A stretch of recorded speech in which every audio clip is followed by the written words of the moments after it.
जय श्री कृष्ण।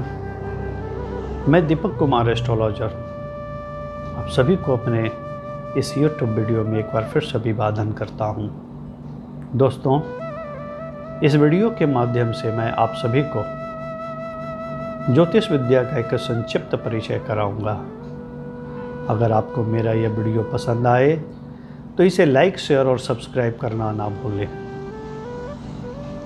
दोस्तों, ज्योतिष शब्द को पूर्व में बहुत से विद्वानों ने अपने अपने तरीक़ों से परिभाषित किया है, जिनमें से कुछ इस तरह से हैं, जैसे ज्योति प्लस ईश अर्थात ईश्वर का प्रकाश, ज्योतिष प्लस अच्छ अर्थात प्रकाश की प्रार्थना।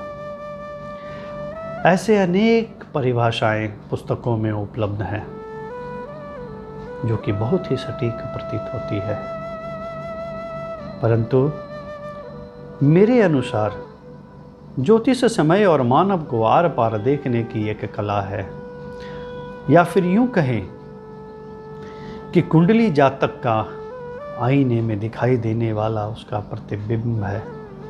इससे भूत, वर्तमान और भविष्य को जाना जा सकता है। कुछ लोग ज्योतिष विद्या को अंधविश्वास कहते हैं।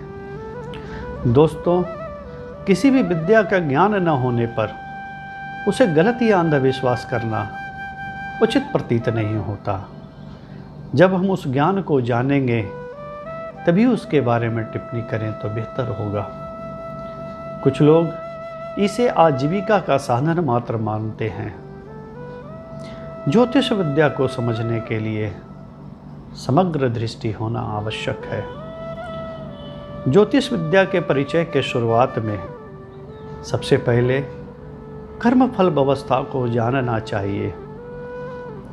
इससे भविष्य में बताई गई जानकारियों को समझने में सुलभता होगी। तो आइए सबसे पहले कर्मफल व्यवस्था को जानते हैं। किसी कामना के उद्देश्य से किए जाने वाला कार्य ही कर्म है और कर्म का परिणाम ही फल है। मनुष्य एवं अन्य जीव अपने जीवन काल में कई कार्य करते हैं, जिससे उन्हें कई तरह के कर्म फल भोगने पड़ते हैं। जैसे अच्छे कर्मों का अच्छा फल, बुरे कर्मों का बुरा फल। गीता में कर्मों को बहुत अच्छे से परिभाषित किया गया है। ध्यान रहे कि कोई भी कर्म निष्फल नहीं होता, यह बात सर्वमान्य है। लेकिन कुछ कर्मों का फल तुरंत मिलता है तथा कुछ कर्मों का फल कालांतर में मिलता है। जैसे चोट का लगना, दर्द होना, यह तुरंत मिलने वाला फल है, तथा किसी बीज का अंकुरित होना, पौधा बनना तथा बाद में फलदार वृक्ष होना, यह कालांतर का फल है। यह कालांतर काल का फल ही संचित कर्म अथवा भाग्य कहे जाते हैं।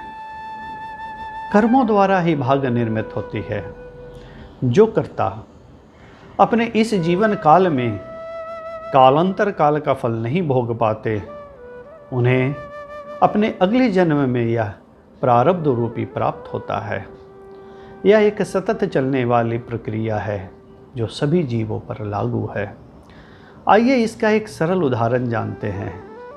मान लीजिए किसी विशेष स्थान में, एक बड़े घर में, एक मध्यम वर्गीय घर में एवं एक अति साधारण घर में संतान की प्राप्ति एक ही तिथि, समय और स्थान में होती है। तो क्या तीनों जातकों का भाग्य एक जैसा होगा? है न महत्वपूर्ण सवाल। दोस्तों, बिल्कुल नहीं। इसके पीछे उनके कालांतर कर्म यानी प्रारब्ध का फल होता है, जिसके कारण उन्हें बड़े घर, मध्यम वर्गीय घर या अति साधारण घर में जन्म लेना पड़ता है, जिससे उनकी शिक्षा, सुविद्या, लालन पोषण एवं अन्य चीज़ों में बड़ा अंतर होता है। हर एक मनुष्य या कहें तो जीव अपने कर्म के पाप और पुण्य के भोग को संतुलित करने के लिए बार बार जन्म लेता है। किसी भी व्यक्ति के कुंडली में उसके लग्न, राशि तथा ग्रहों का शुभ स्थिति में होना तथा फल देना उसके कालांतर काल के कर्म के फल यानी प्रारब्ध पर निर्भर करता है, जिसे पुनः वह जन्म लेने के बाद अपने शुभ कर्मों के फल से सुदृढ़ या अशुभ कर्मों के फल से कमज़ोर या हिन्न बनाता है। फल की प्राप्ति पर सुख दुख बंधन होता है। इसलिए निष्काम भाव से अर्थात बिना फल की इच्छा से तथा सारे कर्म ईश्वर को समर्पित करते हुए करना ही कर्मयोग है और यही मुक्ति का कारण अथवा मोक्ष का कारण होता है। यह मैंने आप सभी को कर्म फल व्यवस्था के बारे में संक्षिप्त रूप से अवगत कराया। आइए अब मुख्य विषय पर ध्यान केंद्रित करते हुए आगे बढ़ते हैं। किसी भी विषय को जानना और मानना दो अलग अलग बातें हैं। जानने के बाद मानना उचित होता है, किंतु बिना जाने मानना अंधविश्वास होता है। किसी भी विषय के बारे में जानना बिना समर्पण संभव नहीं है। समर्पण पर श्री गुरु की कृपा होती है। ज्योतिष और अध्यात्म एक दूसरे के पूरक हैं। जब भी हम ग्रहों, नक्षत्रों और उनसे संबंधित देवताओं के बारे में चर्चा करते हैं तो इसमें आध्यात्म स्वतः समाहित होता है। इसलिए ज्योतिष विद्या को जानने और समझने के लिए अध्यात्म का ज्ञान अनिवार्य है। संसार में कोई भी जीव या मनुष्य सदा सुखी और दुखी नहीं होता है। अपने प्रारब्ध और कर्म के अनुसार उन्हें सारी अनुभूतियों का अनुभव करना पड़ता है। हर मनुष्य अपने कर्म फल के अनुसार अपने कुंडली में ग्रहों की स्थिति को प्राप्त करता है।